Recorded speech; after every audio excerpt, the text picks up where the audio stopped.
Alors, en fait, il y avait une petite nuance à faire. Tout à fait. Entre les deux esprits. Vivre par l'esprit avec E majuscule, oui. et non par l'esprit avec un petit E. Donc, Dieu nous appelle à vivre par son esprit, par l'intelligence de son esprit, exactement, et non par l'esprit de l'homme, c'est-à-dire non par l'intelligence de l'homme, parce que l'intelligence se situe au niveau de l'esprit. Alors quelquefois l'homme se croit sage, l'homme se croit intelligent, l'homme pense qu'il sait, et pourtant nous ne connaissons pas le chemin que Dieu a tracé au devant de nous. Quand Israël sort de l'Égypte, Dieu lui dit, la colonne vous conduira, parce que vous n'avez pas encore emprunté ce chemin-là. C'était un nouveau chemin. La vie chrétienne est une nouvelle voie, c'est un nouveau chemin dans lequel nous entrons. Personne n'est né de nouveau pour nous venir parler un peu comme de manière rétrospective. Exactement. C'est une découverte. Tout le jour, nous découvrons Dieu dans une nouvelle dimension. Tout le jour, nous découvrons les voies de Dieu, les desseins de Dieu. Et seule l'intelligence que nous donne le Saint-Esprit peut nous aider à comprendre les voies de Dieu. Je vais finir par dire ceci dans le livre des Proverbes, si j'ai bonne mémoire, le sage dit: de la même manière que vous ne connaissez pas comment se forment les os de l'enfant dans le sein d'une femme enceinte, vous ne connaissez pas non plus les voies de Dieu, l'œuvre de Dieu qui fait tout. Dieu qui opère tout dans son œuvre, quelquefois nous révèle ses voies, nous révèle sa volonté, mais par son esprit. Ainsi, quand nous marchons par l'esprit, nous découvrons les voies de Dieu, nous connaissons les voies de Dieu et nous réjouissons le cœur de Dieu. Tout à fait. Et quelquefois, l'esprit utilise un langage spirituel que l'esprit de l'homme, l'intelligence de l'homme ne peut comprendre. On a besoin de l'intelligence de l'esprit, du renouvellement de notre intelligence dans l'esprit de Dieu, afin de saisir les voies de Dieu, discerner les desseins de Dieu, de comprendre l'œuvre de Dieu. Ainsi, Dieu nous appelle à marcher par l'esprit et non par l'esprit. Par l'esprit de Dieu et non par l'esprit de l'homme.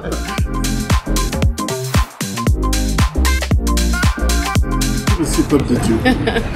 Pour moi, je dirais une chose capitale que j'ai vraiment retenue lors de cette prédication, c'est que la victoire n'est que victoire lorsqu'on marche par l'esprit. C'est-à-dire on peut avoir des victoires lorsqu'on marche par l'esprit. On peut remporter des victoires lorsqu'on marche par l'esprit.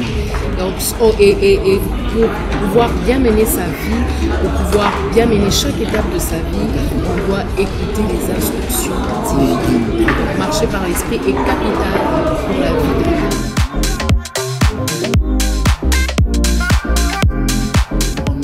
Oui. Alors, tout dépend de l'âge de la personne.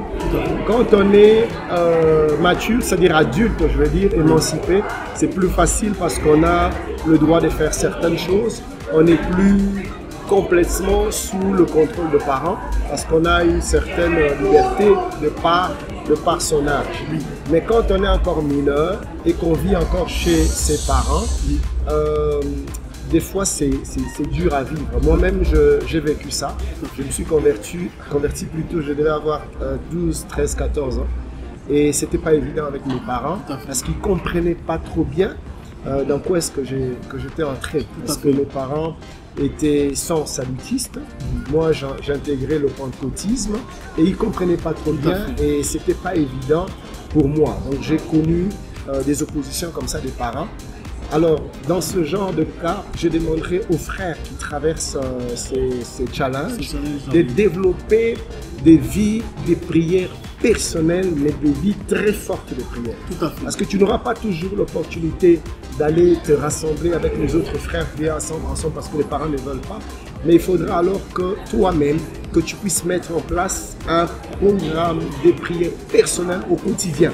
Que tu aies tous les jours tes moments personnels de prière, que tu aies tous les jours tes moments personnels de lecture et de méditation de la parole de Dieu.